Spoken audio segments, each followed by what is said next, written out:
എന്തുകൊണ്ട് കുഴപ്പമെന്നാണ് ഉസ്താദ് ചോദിച്ചത്. പക്ഷെ ഞാൻ കുഴപ്പം പറയുന്നുണ്ട്.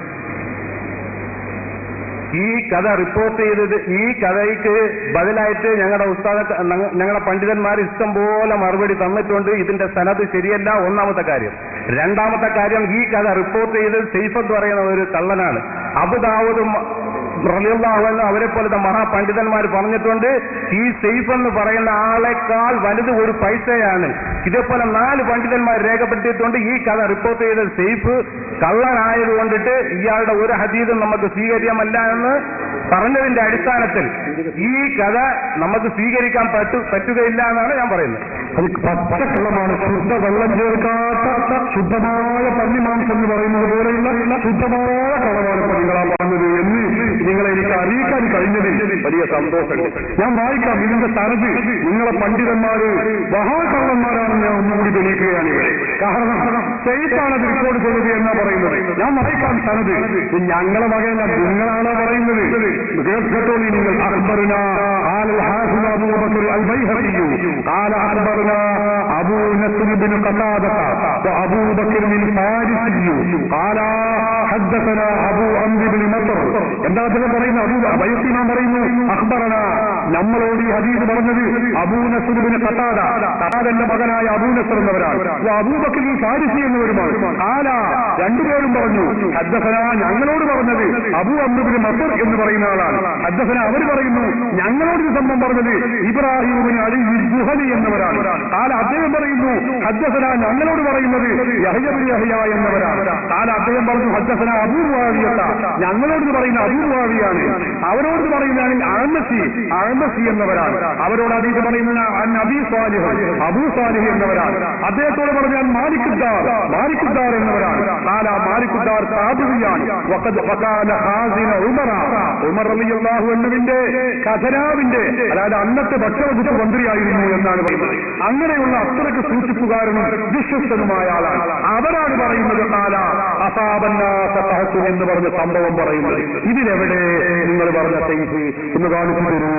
നിങ്ങൾക്ക് അറബി വായിക്കാൻ അറിയുമെങ്കിൽ കാണിച്ചു തരൂ. ആ സെയ്ഫിനെ ഒന്ന് പറഞ്ഞു തരൂ.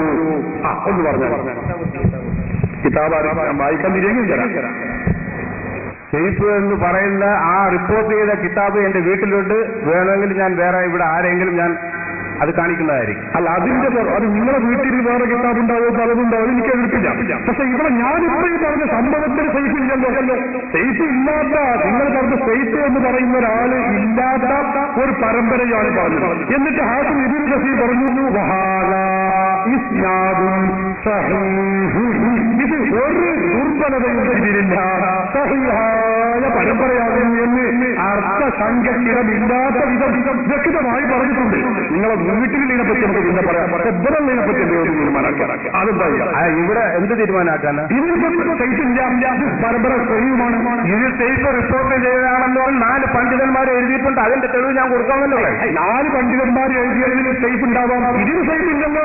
അതാണ് ഞാൻ പറയുന്നത്. ഇതിന് സെയ്ഫ് ഇല്ലെന്ന് പറഞ്ഞാല് ഇതിന്റെ പണ്ഡിതന്മാർ 4 പേര് വേറെ അബൂ ദാവൂദ് പോലത്തെ മഹാപണ്ഡിതന്മാരൊക്കെ റിപ്പോർട്ട് ചെയ്ത് സെയ്ഫ് ആണെന്ന് ഇത് കഥ റിപ്പോർട്ട് ചെയ്തെന്ന് പറഞ്ഞിട്ട് എഴുതിയിരിക്കുമ്പോ പിന്നെ ഇതിലില്ല എന്ന് പറയുന്നത്. അങ്ങനെ സെയ്ഫാണ് ഇത് റിപ്പോർട്ട് ചെയ്തത് പറഞ്ഞിട്ടില്ല. സെയ്ഫ് എന്ന് പറയുന്ന ആൾ ഇതിന്റെ റിപ്പോർട്ട് ഇല്ലേ. നമ്മൾ എന്താണ് പറ്റും പറഞ്ഞു തരിക. നിങ്ങൾക്ക് തിരിയുന്ന രൂപം പറയാം. ഒരു വാർത്ത ഞാൻ പറയുകയാണ്. ഒരു സംഭവം ഇവിടെ നടക്കും. ഇപ്പൊ ഞങ്ങൾ തമ്മിലുള്ള ഈ മുഖാമുഖം നടക്കുകയാണ്. ഇതിനെക്കുറിച്ച് നിങ്ങളോട് ഒരാൾ പറഞ്ഞു, നിങ്ങളെ വീട്ടിൽ നിങ്ങൾ പങ്കെടുക്കാത്ത ഒരാളാണെന്ന് കരുതിക്കോളൂ. പങ്കെടുക്കാത്ത ആളോട് ഇവിടെ പങ്കെടുത്ത വിശ്വസ്തനായ ഒരാൾ വന്നിട്ട് പറഞ്ഞു ഇങ്ങനെയൊക്കെ സംഭവം ഉണ്ടായി എന്ന് പറഞ്ഞു. അപ്പോൾ നമ്മൾ അത് അയാൾ വിശ്വസ്തനാണ്, അപ്പോൾ നമുക്കത് ഉൾക്കൊള്ളാൻ കഴിയുന്നു. പങ്കെടുക്കാത്ത വീട്ടിലുള്ള ആൾക്ക് വേറൊരാളുണ്ട് നിങ്ങളോട് മഹാകളവ് പറയുന്ന ഒരാളാണ് കരുതിക്കോളൂ. നിങ്ങൾ അദ്ദേഹം വന്നിട്ട് പറഞ്ഞു ഇങ്ങനെ അവിടെ ഇങ്ങനെയൊക്കെ സംഭവം ഉണ്ടായി. അപ്പൊ നിങ്ങൾ ആ പറഞ്ഞത് കേൾക്കില്ല, ഈ വിശ്വസ്തനായ ആൾ പറഞ്ഞത് കേൾക്കും. അങ്ങനെയല്ലേ നമ്മുടെ ശൈലി. അങ്ങനെയല്ലേ വിശ്വസ്തൻ പറഞ്ഞാൽ നമ്മൾ ഓക്കെ. വിശ്വസ്തനല്ലാത്ത ഒരാൾ ഈ സംഭവം പുറത്തുകൂടെ പറഞ്ഞാൽ നമ്മൾ അനുസരിക്കൂല, അംഗീകരിക്കൂല. ഇതാണല്ലോ ശൈലി. ഇതുപോലെയാണ് ഇപ്പോൾ അദ്ദേഹം പറഞ്ഞത് അനുസരിച്ചാണെങ്കിൽ തന്നെ ഞാൻ വാദത്തിന് വേണ്ടി സമ്മതിക്കുകയാണ്. അങ്ങനെ ആണെങ്കിൽ തന്നെ ഇതിന്റെ സംഭവം അങ്ങനെയാണ്. ഞാൻ ഒരു പരമ്പര പറഞ്ഞു സംഭവം ഉണ്ടായത് ഇങ്ങനെയാണ്. അത് വളരെ പരമ്പര സുദീർഘമായ പരമ്പരയിലൂടെ പറഞ്ഞു. അപ്പൊ ഇയാൾ പറയാം അങ്ങനെ അല്ലാത്ത ഒരാളുള്ള വേറൊരു പരമ്പര ഉണ്ട്. ആ പരമ്പര നമ്മൾ എടുക്കണ്ട, ഈ തകരാറില്ലാത്ത പരമ്പര അതിനെന്താ കുഴപ്പം? ഇവിടെ വിശ്വസ്തമായ ആൾ പറഞ്ഞു കേട്ടൂടെ, വിശ്വസ്തല്ലാത്ത ആൾ അപ്പുറത്തൂടെ ഇങ്ങനെ പറഞ്ഞിട്ടുണ്ട്. ശരി, അതിരിക്കണ്ട, വിശ്വസ്തതയുള്ള ആൾ പറഞ്ഞു എന്ന് കേട്ടൂടെ. ആ പരമ്പരയാണ് 15 കിതാബുമാർ, 15 കിതാബ് ഞാൻ ഇവിടെ നിന്നേർത്തുന്നു വായിച്ചു എടുക്കാതെ.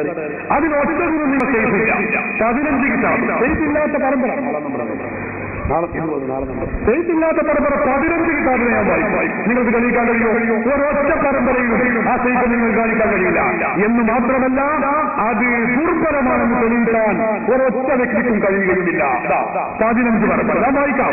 നിങ്ങൾ കളവ് പറയാൻ നിങ്ങളെ മൗലിമാർ നിങ്ങളെ വളരെ അതിഗാഠമായും വളരെ ആഴത്തിൽ നിങ്ങളെ പറ്റിച്ചിട്ടുണ്ട് എന്നതിന്റെ പ്രകടമായ തെളിവാണ് പാവപ്പെട്ട ഈ മുജാഹിദ് പ്രവർത്തനം ഇപ്പോൾ അനുഭവിച്ചുകൊണ്ടിരിക്കുന്നത് എന്ന് പറയുന്നത് എന്നതിൽ എനിക്ക് ഖേദമുണ്ട്. മുജാഹിദുകളുടെ സ്ഥിരം പരിപാടിയാണ്, സ്ഥിരം തട്ടിപ്പാണിത്. സഹോദരന്മാരെ, നിങ്ങൾ കേൾക്കുക.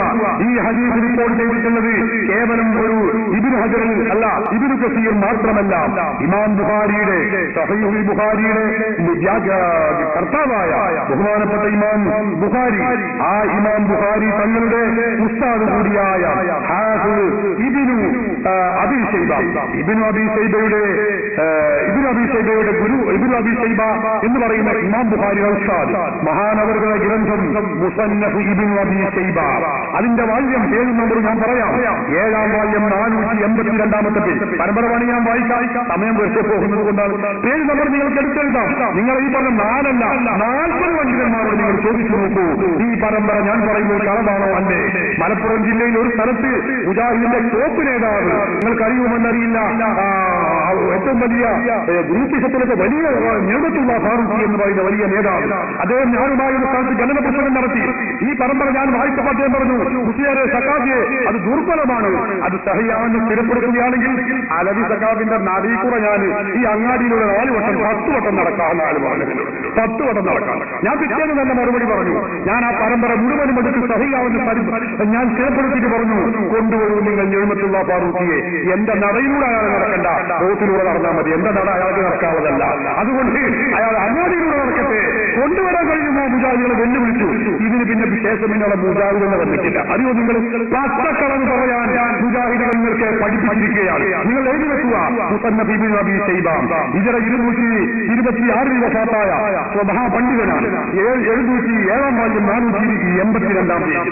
ഇമാം ബൈഹഖിയുടെ ദലായിലുൽ നുബുവ 7-ാം വാല്യം 47-ാം പേജ്. ഹാഫിദ് ഇബ്നു കസീറിന്റെ അൽ ബിദായ വന്നിഹായ 7-ാം വാല്യം 92-ാം പേജ്. ശൈഖ് അലാവുദ്ദീൻ ഹിന്ദിയുടെ കൻസുൽ ഉമ്മാൽ 8-ാം വാല്യം 431-ാം പേജ്. ഇമാം ബുഖാരിയുടെ താരീഖുൽ കബീർ 7-ാം വാല്യം 304-ാമത്തെ പേജ്. ഇമാം അബൂ ജാഫർ ഇബ്നു ജരീർ തബരിയുടെ താരീഖുൽ നബവി വൽ മുലൂക്ക് 4-ാം വാല്യം 224-ാം പേജ്. ഹാഫിദ് ഇബ്നു ലത്തീഫിന്റെ അൽ കാമിൽ ഫി താരീഖ് 2-ാം വാല്യം 586-ാം പേജ്. ഹാഫിദ് ഇബ്നു അൽ അസ്ഖലാനിയുടെ ഫത്ഹുൽ ബാരി 2-ാം വാല്യം 495-ാം പേജ്. ഹാഫിദ് ഇബ്നു അൽ അസ്ഖലാനിയുടെ അൽ ഇസ്താവ 3-ാം വാല്യം 484-ാം പേജ്. ഹാഫിദ് ഇബ്നു ഹൈതമ 3-ാം വാല്യം 484-ാം പേജ്. ഹാഫിദ് ഇബ്നു അബ്ദുൽ ബറിന്റെ അൽ ഇസ്തിയാബ് 2-ാം വാല്യം 464-ാം പേജ്. ഇമാം തഖീദ് സുബിയുടെ ശിഫാഉൽ സഖാം 174-ാം പേജ്. അല്ലാമ അഹ്മദ് ഖസ്സലാനിയുടെ അൽ മവാഹിബുൽ ലദുനി 8-ാം വാല്യം 77-ാം പേജ്. നൂറുദ്ദീൻ അലി ഇബ്നു അഹ്മദ് സുനൂദിയുടെ വഫാഉൽ വഫാ ബി അഖ്ബാരി ദാരി മുസ്തഫ 1274-ാമത്തെ പേജ്. അല്ലാമ അഹ്മദ് ബിൻ ഹജർ റഹിമഹുല്ലാഹുടെ അൽ ജൗഹറുൽ മുനവ്വർ 62-ാം പേജ്. ഇബ്നു തൈമിയയുടെ ഇഖ്തിലാഉ സിറാത്തുൽ മുസ്തഖീം 407-ാം പേജ് അടക്കം. ഈ വൈകമനം ഞങ്ങൾ പഠിച്ചിട്ടാതിരുന്നത് വെറുതെ ബാറോടെ കേട്ടിട്ടും കേസറ്റിന്റെ ഫോട്ടോസ്റ്റാറ്റ് കേട്ടിട്ടല്ല വരുന്നത്. ഇവിടെ വന്നപ്പോഴാണ് ഈ പുതിയ ഫോട്ടോസ്റ്റാറ്റ് ഞാൻ കേട്ടത്. ഇതുവരെ ഞാൻ കേരളത്തിൽ പല ഭാഗത്തും കേരളത്തിന് പുറത്ത് മുഖാമുഖം നടത്തിയിട്ടുണ്ട്. പുറത്ത് നമ്പുരാരെ കേസറ്റിന് ഫോട്ടോസ്റ്റാറ്റിന്റെ ഇപ്പോഴാണ്. 7-ാമത്തെ സഹോദരന്മാര് ഞങ്ങൾ എല്ലായിടത്തും പഠിച്ചതാ. പറയാൻ നിഷേധിക്കാൻ കഴിയില്ല മുജാഹിദിനെ. അപ്പൊ ആ ജാതി കഥയൊന്നും ഇവിടെ പറയണ്ട, സ്ഥിരപ്പെട്ട സംഭവമാണിത്. അതുകൊണ്ടാ മൂപ്പർ ആദ്യം തന്നെ പറഞ്ഞത് അത് കിട്ട് പറയണ്ട. കാരണം എന്താ, അത് പറഞ്ഞാൽ ഞാൻ കുടുങ്ങുന്ന മൂപ്പർക്ക് അറിയാം. അതുകൊണ്ട് അതല്ലാത്ത സംഭവം അതെന്നെ ഞങ്ങൾ പറയും. ഞങ്ങളൊക്കെ സംഭവം പറയുന്നുണ്ട്, പക്ഷെ അതെന്നെ ഞങ്ങൾ പറയും. അത് സ്ഥിരപ്പെട്ട സംഭവമാണ്. 15ഓളം വരുന്ന ഹദീസ് പണ്ഡിതന്മാർ മുഹദ്ദിസുകൾ അത് സഹീഹാണെന്ന് പറഞ്ഞതാ. ഒരൊറ്റ വ്യക്തിയെ കുറിച്ചെങ്കിലും ദുർബലനാണെന്ന് പറയാൻ മുജാഹിദുകൾക്ക് കഴിയുകയും ഇല്ല.